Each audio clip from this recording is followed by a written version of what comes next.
네, 관련한 법적 쟁점 이고은 변호사와 이야기 나눠보도록 하겠습니다. 어서 오십시오. 안녕하세요. 네, 자 먼저 탄핵 선고 기일부터 여쭤보겠습니다. 내일은 박성재 법무부 장관 탄핵 변론 기일이라서 이번 주 목요일이나 금요일쯤 이 윤 대통령에 대한 선고 기일이 잡히지 않을까라고 하는 전망도 있던데 어떻게 보십니까?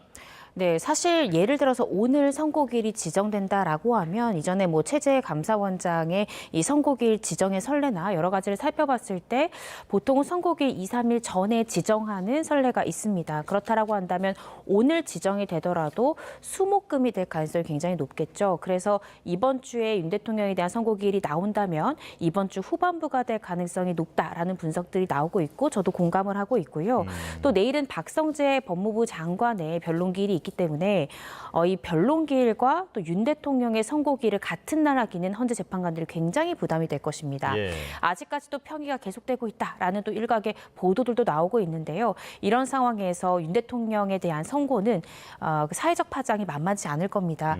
그러한 파장이 큰 선고를 내리는 날 같은 날 변론을 진행한다라는 것은 헌재 재판관들에게 상당한 심적 부담감이 있을 것이고요. 뿐만 아니라 지금 경찰 그리고 검찰에서는 모두 다 이 윤 대통령의 선고기일에 맞춰서 이 갑고 비상 등 굉장히 그 보안과 안전, 치안에 있어서 굉장히 그 정도를 굉장히 높이고 있지 않습니까?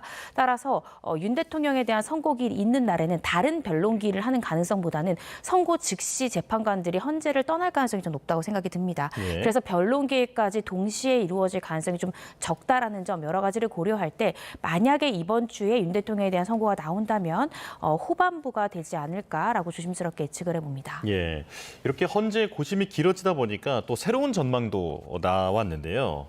그러니까 이재명 대표의 선거법 위반 항소심 선고가 26일인데 그 이후에 탄핵심판 선고가 나올 수도 있다라는 전망 그리고 나와야 한다는 주장까지 나오고 있습니다. 어떻게 보십니까? 사실 이재명 대표에 대한 형사 재판과 윤석열 대통령에 대한 이 헌법 재판 같은 경우에 직접적 관련성이 전혀 없습니다. 그래서 이런 부분들은 어쨌든 이 야당의 대표에 대한 이 중요한 2심 재판의 결과이기 때문에 그 결과까지도 이제 헌재에서는 좀 지켜보고 윤석열 대통령에 대한 탄핵 심판의 선고가 나와야 되는 것이 아니냐라는 의견에 불과하다고 생각하고요. 예. 이 부분이 결정적인 영향을 미칠 가능성은 좀 낮지 않나라는 생각이 듭니다. 다만 다음 주 월요일이 윤석열 대통령 형사 재판의 2차 공판 준비 기일입니다. 그러니까 윤석열 대통령에 대한 형사 재판이 어떤 흐름으로 가고 있는지 헌재 재판관도 분명히 알 것이고요.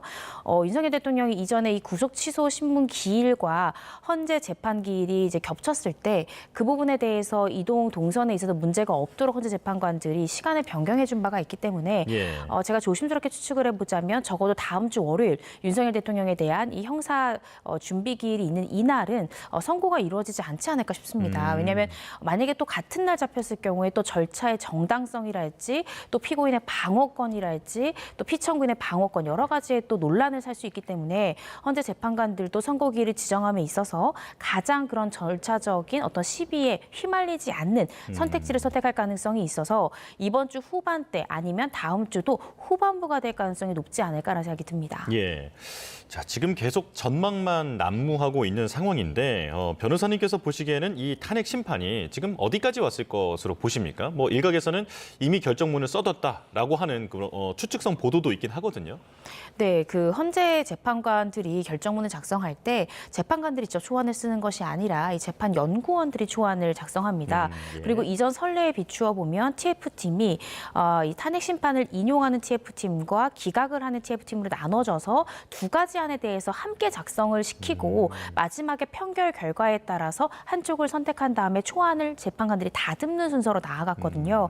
그래서 결정문을 이미 써놨다라는 부분은 아마 초안 부분은 이 양쪽의 의견을 모두 다 작성할 가능성이 있을 것 같습니다. 그 이유는 한쪽만 초안을 시킬 경우에 또 보안 유지가 어려울 수 있기 때문에 양쪽을 다 TF팀을 꾸려서 작성을 하고 있을 가능성은 있을 것 같고요. 다만 계속해서 평의를 거치고 있다라고 이제 공보관도 이야기하고 있기 때문에 구체적으로 평의가 어디까지 왔을까지는 우리가 예상하기는 좀 어렵지만 그렇지만 변론 종결일로부터 사실 굉장히 상당 기간이 이미 흘렀습니다. 예. 그래서 평의 과정 중이라 하더라도 평의는 어느 정도 변곡점을 넘지 않았을까. 다만 이 별개 의견이랄지 보충 의견이랄지 이런 이런 부분들을 좀 다듬는 수순이지 않을까라고 조심스럽게 예상을 해보고요. 조금 더 지켜봐야 될 것 같습니다. 예. 자, 그렇다면 역대 대통령들의 탄핵 심판을 봤을 때 결정적인 기준이 무엇이었는지 한번 정리를 해 주시고요. 네. 이걸 토대로 지금 윤 대통령은 앞선 두 대통령과 달리 어떤 점이 달랐는지 이 부분도 좀 짚어주시면 좋을 것 같습니다. 네, 현재 재판관들이 이 현직 대통령, 전직 대통령들의 이 탄핵 심판에 있어서 어떤 결정적 기준을 가지고 있었냐, 바로 기각 결정이 나왔던 이 노무현 전 대통령의 결정문을 좀 보면 좋을 것 같습니다. 그 기각의 사유가 위헌 위법의 소진이 있을 수 있지만 그 정도가 중대할 정도에 이르지는 않았다라는 이유로 기각을 했거든요. 예. 또 반대로 박근혜 전 대통령 같은 경우에는 헌법 소의 의지가 좀 적다, 그리고 중대하다라는 이유로 탄핵이 인용되기도 했습니다. 따라서 윤 대통령의 사안에 대해서도 일단은 위헌 위법의 소지가 있는지를 먼저 가릴 것이고요. 그러한 소지가 있다라고 한다면 그것이 곧 파면 결정에 이를 정도로 중대한지 이 부분이 큰 쟁점으로 갈릴 것 같습니다. 예. 그리고 만약에 기각 결정을 했을 경우에 윤 대통령이 다시 대통령직으로 복귀했을 때 과연 헌법소의 의지를 가지고 다시 국정을 운영할 수 있는지, 이 부분이 결국 중대성과도 직결되는 부분일 수 있는데요. 이런 부분들을 종합적으로 고려해서 아마 판단하지 않을까 싶습니다. 예. 자, 지금 민주당을 향해서 헌법재판소의 결정에 승복하라라는 그 메시지를 내라고 압박을 했는데 어제 권성동 원내대표도 지금 당의 공식 입장이 헌재 결정에 승복하겠다라는 메시지를 이제 냈단 말이죠. 자, 그런 차원에서 봤을 때 헌재 결정이 어느 쪽이든 8대 0으로 나와야 한다라는 목소리도 있거든요. 법률가로서 어떻게 보십니까? 전원일치가 나온다면 그 결과에 대해서 조금 더 혼란이 줄어들지 않을까라고 조심스럽게 저는 개인적으로 생각을 합니다. 네. 그 이유가 저는 만약에 헌재에서 5대 3의 결론이 나올 경우에는 국민적 혼란이 굉장히 가중될 수 있다라는 우려가 들기 때문에 예. 최대한 전원일치에 가까운 결론을 내도록 헌재가 노력할 가능성이 있다라고 생각이 들거든요. 그 이유가 예를 들어 5대 3의 결론에 5가 이 탄핵 심판에 대해서 인용 결정을 한 것이 5고 3이 기각이나 각하 의견을 3을 냈다면, 그렇다라고 하면 예를 들어 윤 대통령의 탄핵을 희망하는 쪽 지지자들 같은 경우에는 마은혁 재판관이 이제 어느 정도의 진보 성향이 있다라는 보도들이 나오고 있지 않습니까? 예. 만약에 이 최상목 권한대행이 이 마은혁 재판관을 이렇게 여야 합의 없다는 이유로 자의적으로 이 부분에 대해서 임명을 보류하는 선택지가 위헌이다라는 결정이 나오자마자 바로 마은혁 재판관을 임명했다면, 그렇다라고 한다면 헌재의 결정이 좀 바뀌었을 가능성이 있지 않느냐라는 비판이 굉장히 거셀 수가 있거든요. 예. 그래서 현재 헌재에서는 윤석열 대통령에 대한 이 지금 평이나 이 판결 절차에 마은혁 재판관 없이 진행을 하고 있습니다. 그렇기 때문에 이 부분이 나중에 논란이 될 수도 있다라는 선택지까지도 고민을 하면서 평의와 판결을 거칠 가능성이 높은데요. 만약에 5대 3의 결론이 나왔을 경우에 이 마은혁 재판관이 없는 가운데 나온 결론이기 때문에 누군가 비판을 받거나 국민들이 더 분열할 수 있는 가능성이 있다면 최대한 이 만장일치의 가능성을 염두에 두고 평의를 거듭하면서 일치된 의견, 결론만큼은 일치된 결과를 내고자 노력할 가능성이 저는 있다고 개인적으로 생각하고 있습니다. 예, 다양한 경우의 수를 짚어주셨는데, 자, 그런데 기각 말고 네. 각하에 대한 목소리도 요즘 커지고 있거든요. 자, 기각과 각하는 어떻게 다른 겁니까? 기각 같은 경우에는 형식적 요건에 문제가 없고 실질적 요건을 들여다봤을 때 어떤 위헌 위법의 소지가 없다든지 네. 또 윤 대통령에게 위헌 위법의 소지는 일부 있다 하더라도 그것이 파면을 결정할 만큼 중대하지 않다는, 즉 실질적 요건까지 검토해서 이 청구의 이유가 없을 때 기각 결정을 내리는 것이고요.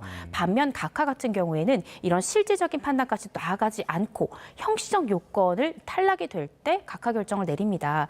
현재 여당의 이제 일부 의원들은 각하를 주장하는 사유가 이런 것들이 있죠. 예를 들어 윤석열 대통령에 대해 탄핵소추안을 발의할 때는 형법상 내란죄 부분도 탄핵소추 사유 중에 넣기로 해서 의결을 거쳤는데 갑자기 헌재에서 이 공판 준비 기일을 거치면서 형법상 내란죄 부분을 임의로 뺀 부분에 대해서는 국회에서 의결을 거치지 않지 않았냐. 이것은 국회 의결이란 형식적 요건을 결했기 때문에 각하됨이 상당하다라는 주장을 하고 있습니다.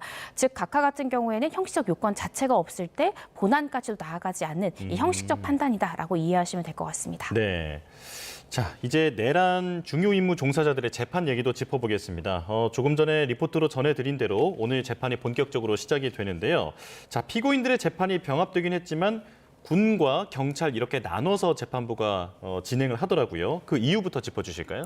일단 관련성에 따라서 이제 병합을 했다라고 재판부 이야기하고 있습니다. 네. 현재 병합된 상황을 좀 살펴보면요. 이제 군 관련자 같은 경우에는 김용현 전 국방부 장관과 이 노상원 전 사령관이 이제 군 부분에 대한 이 군력을 동원해서 이 국회의 기능을 무력화시키려고 했느냐 이런 부분들과 직결하는 부분이기 때문에 하나의 사건으로 병합이 됐고요. 반면 경찰 수뇌부 같은 경우에는 이제 오는 20일에 조지호 경찰청장과 김봉식 전 서울청장이 재판을 받게 됩니다.